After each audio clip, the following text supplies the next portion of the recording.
Morning from Dave's Deadlines, and today I'm heading out to the Peak District. That's if the train gets me there in one piece. That'll be convenient of him. That means whilst he's out for the day, I can go and tidy up that death trap he calls a bedroom. I'm getting off at Bamford, which is the third stop along in the beautiful Hope Valley.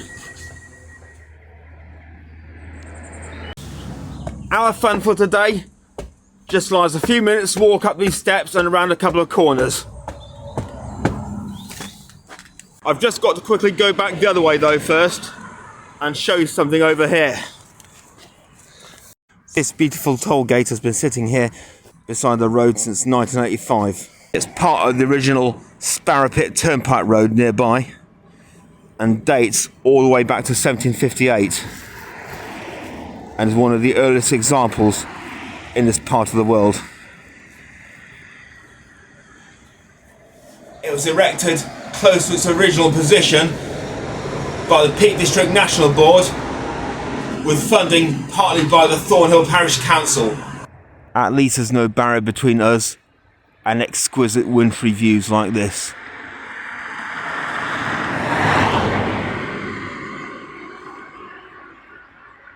Apart from the sound of passing car engines.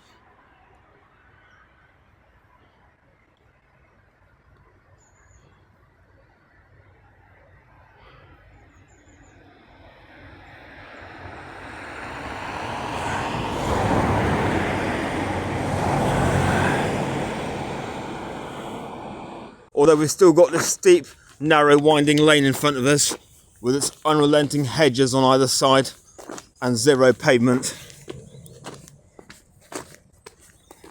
Don't worry, it's not all that long. As we get to the top, we also pass this attractive stone cottage,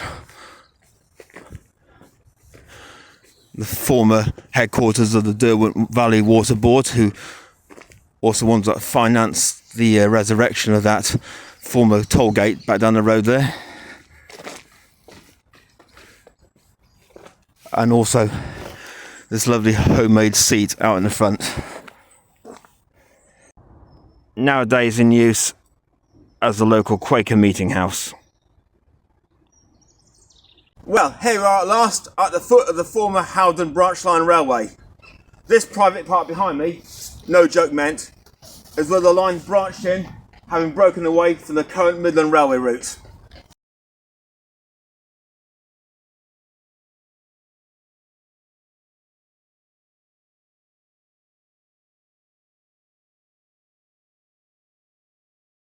Anyway, our route lies in this direction.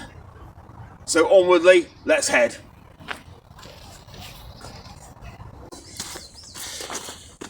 Looking at how sharp and narrow the S-bend within this first shortcutting is, it's quite amazing that this is actually a full gauge line and not a narrow gauge one. At least we know from all our previous explorations together that that's how to establish that you just landed on a disused railway line.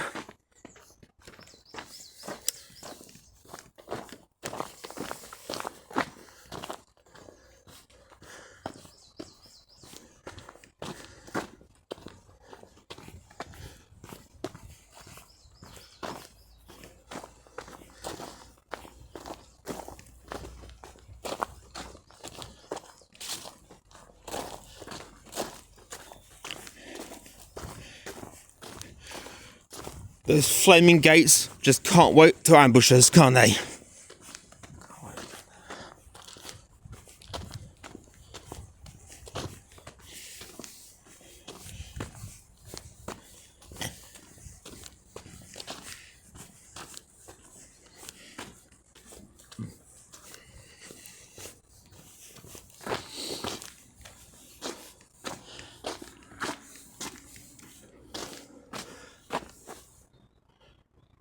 With a wonderful valley opening out on our right and a sudden embankment opening out in front, it's time for us to open the old history book.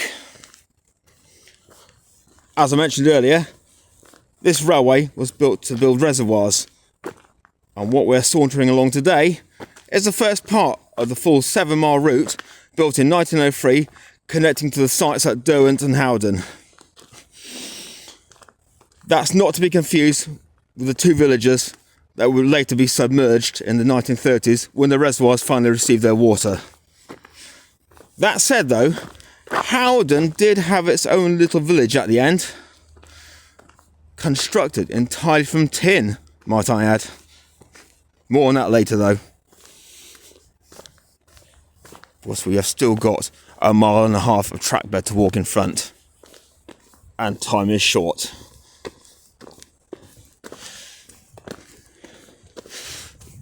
I see we've already hit our first dip of the day. It did that on that Stocksbridge Langsett one as well towards the end. Do you remember, as we're getting near that farm?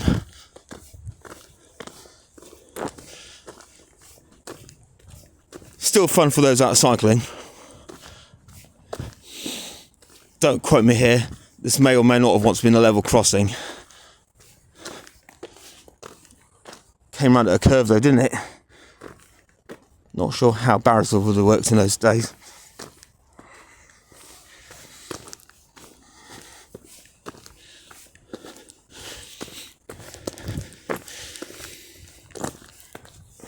We make a beautiful curve now along the side of the valley.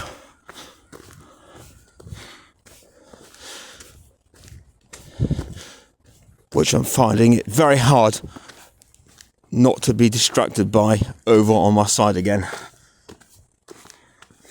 With apologies to the railway.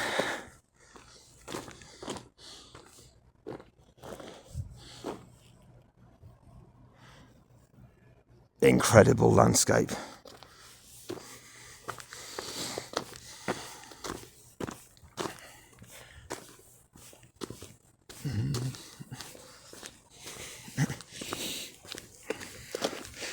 But just like that, we find ourselves on a straightener.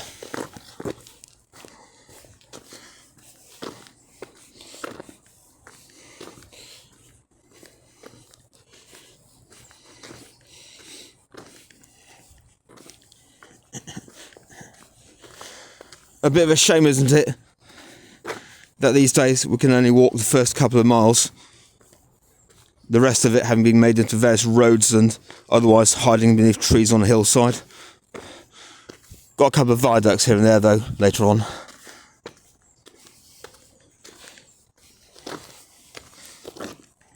The lovely people that provided this railway in the first place were no other than the Derwent Valley Water Board. But what's more interesting, the stone used to build the dams was provided by Bole Hill Quarry near Grindleford, which you might remember from a previous video I made late in 2023.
Edging our way further along the edge, we approach what I'm guessing might once have been a level crossing.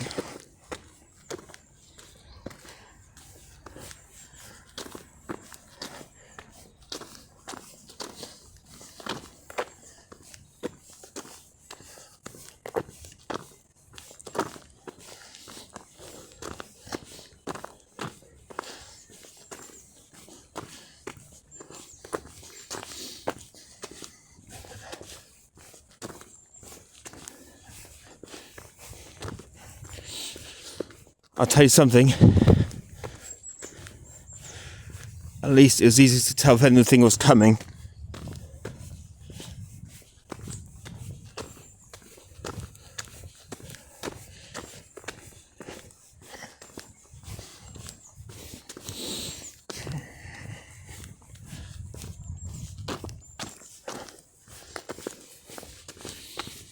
Oh, we've still got the snow here. Is this the last surviving pile in the Peak District?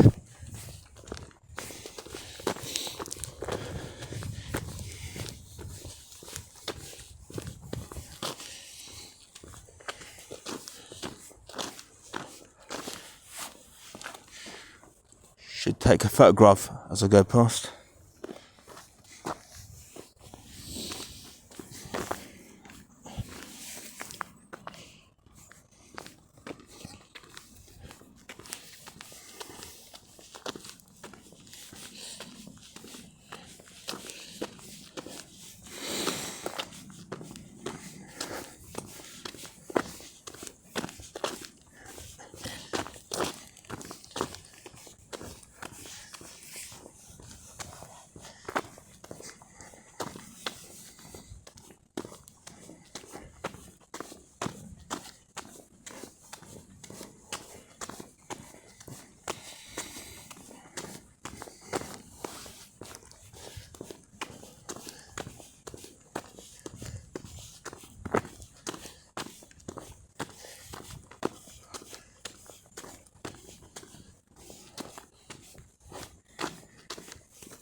A short walk along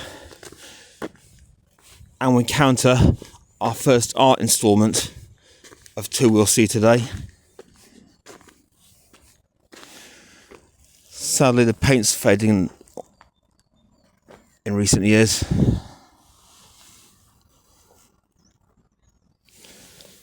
You see a tractor, other farming equipment, sheep, cows, pigs.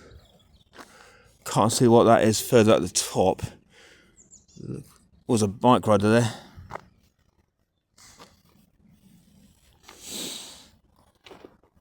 Oh, hiker as well. Everything symbolising the Peak District in 3 by 2 square feet of stone. And here we come into cutting number 2. That counts only the significantly deep cuttings, of course.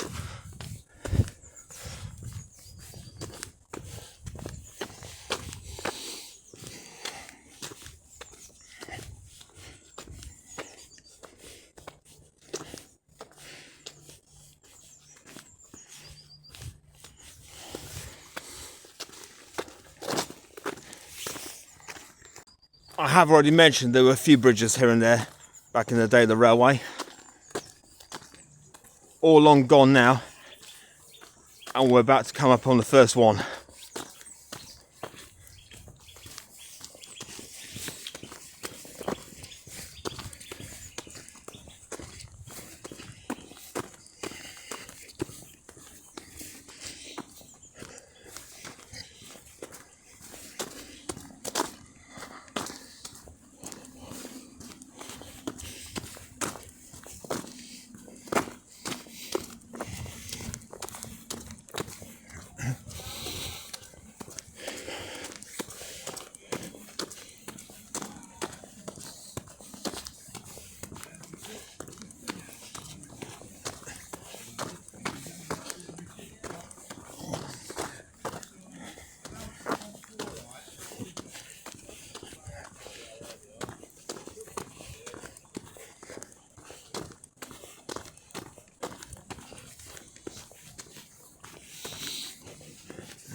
As we come up to these vacant gate posts here, the railway once continued straight ahead over Car Lane,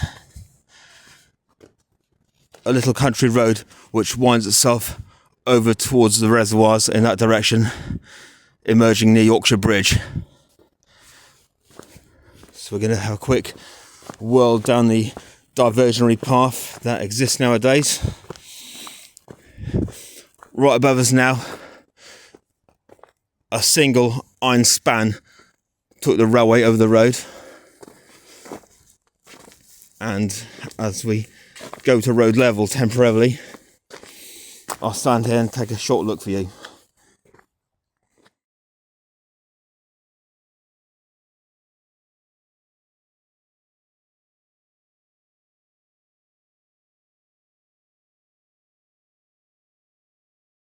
Away, let's press on. Oh, we have a nature reserve here.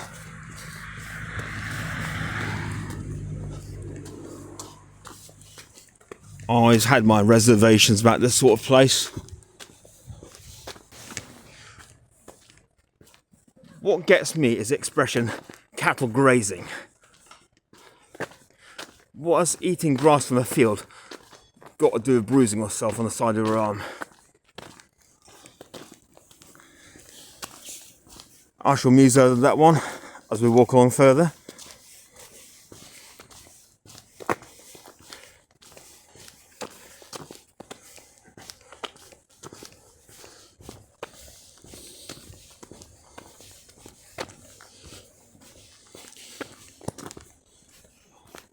Unbeknownst to me, another art piece has already landed now.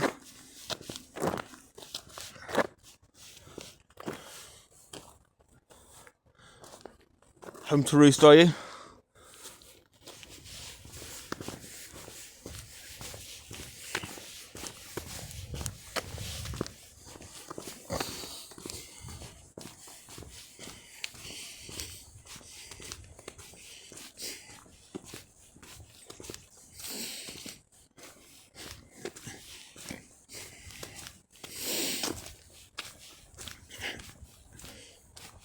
As we keep on around this smooth, long, curvy part, I told you that car lane eventually comes out near Ladybower. It joins in just at Yorkshire Bridge, which is the first of those two massive white viaducts that were built during the construction of the reservoirs, and connect to the Snake Pass, which is that huge, great long road that takes you to near Manchester if you're not from around this part.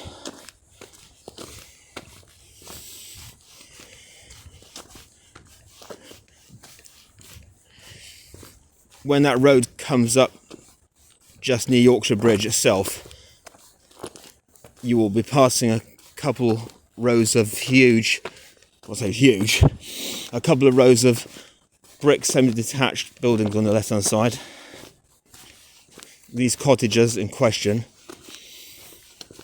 are kind of the replacements for the two villages, Ashipton and Derwent, which were submerged, as I said.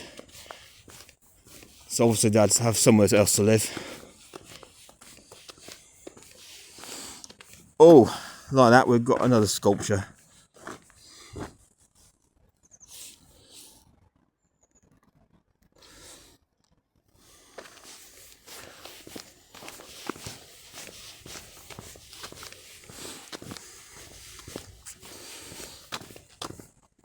And, oh, we have another cutting. I think this is a cutting anyway. Or just where the bank rises a bit on the right.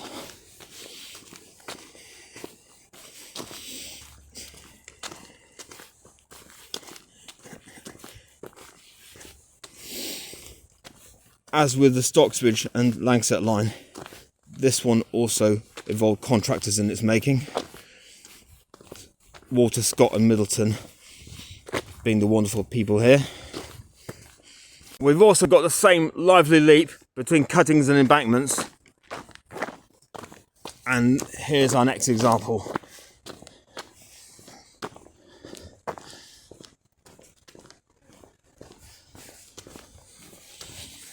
In fact, my apologies, it's an example of a cutting, an embankment, and then a long straight bit hanging on in front.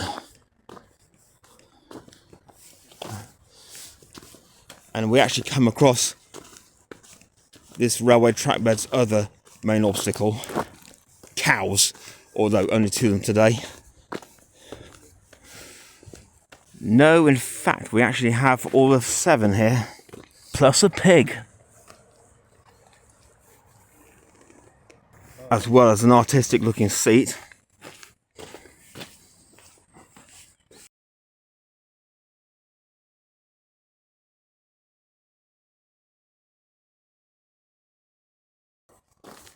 Keeping along the side of this gentle hill, we still seem to keep Bamford in plain sight. Well, only just. It's disappearing.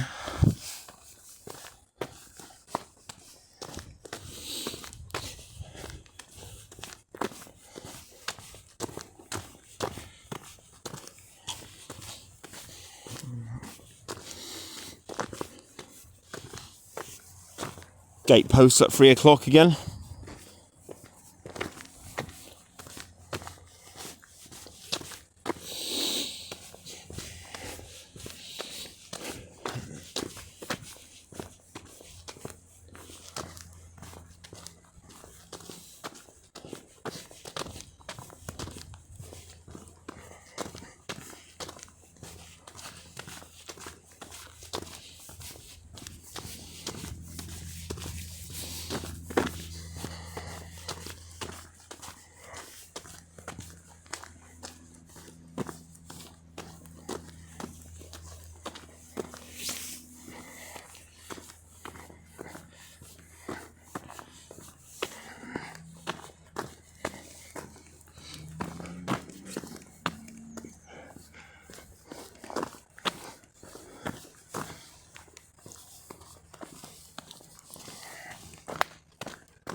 I'm sorry if you're experiencing a lot of shake at the moment. The mobile's mounted to the tripod as tight as it gets, but we are a bit bumpy underfoot.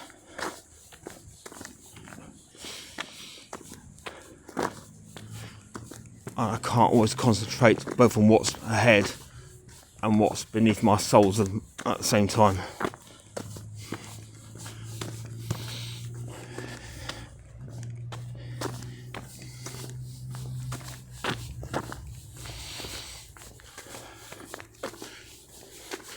We can still catch the sculptures sitting in wait. Oh, a squirrel.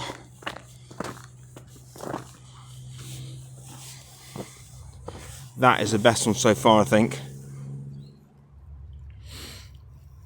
Good detail on the eye, even though I don't think those little white marks were there originally.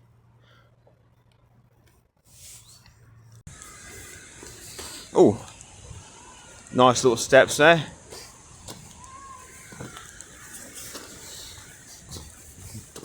Now, see what I mean about the incline here.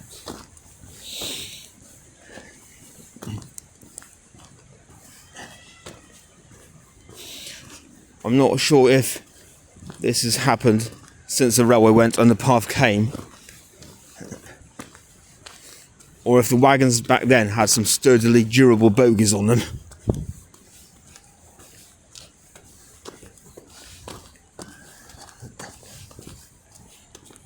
Probably the shortest embankment I've ever walked on an old railway.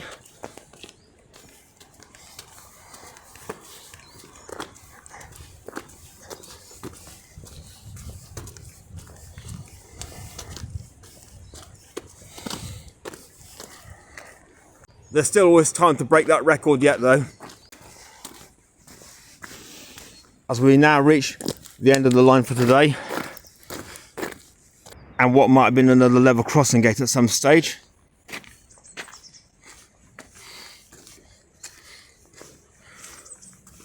The line did run straight across here towards this somewhat impossibly overgrown gate, We can't go over it except with the camera.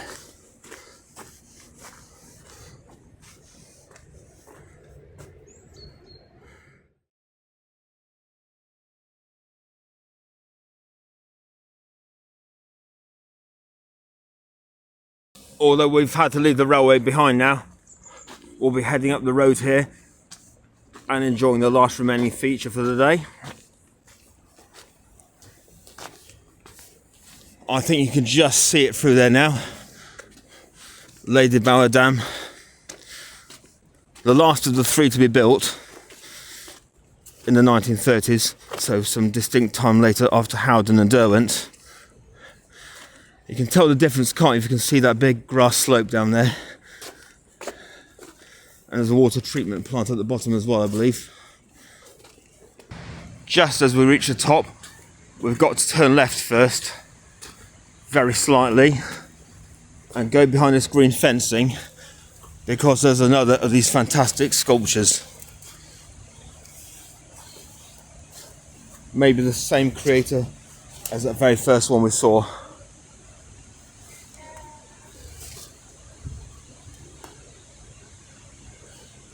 It tells an entire story of the place, all set in stone. Ashipton, Ladybower, Bamford.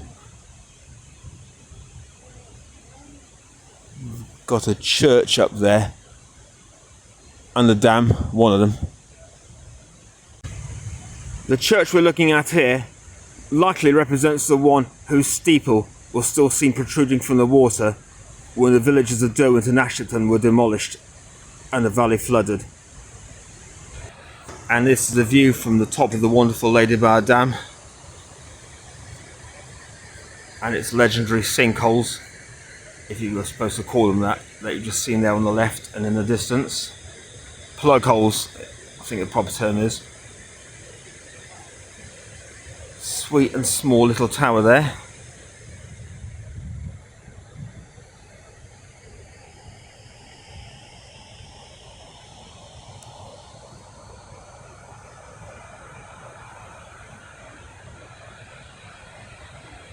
Although the Howden Railway was closed in the early 1900s with the completion of the reservoirs at Howden and Derwent, the track was relayed as far as Ladybower in the 1930s to aid with the construction of this dam.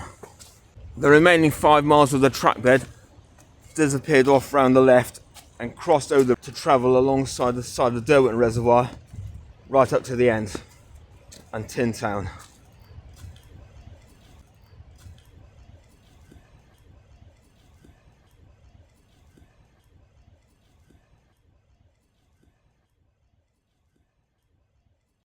One last look at that luscious valley beneath us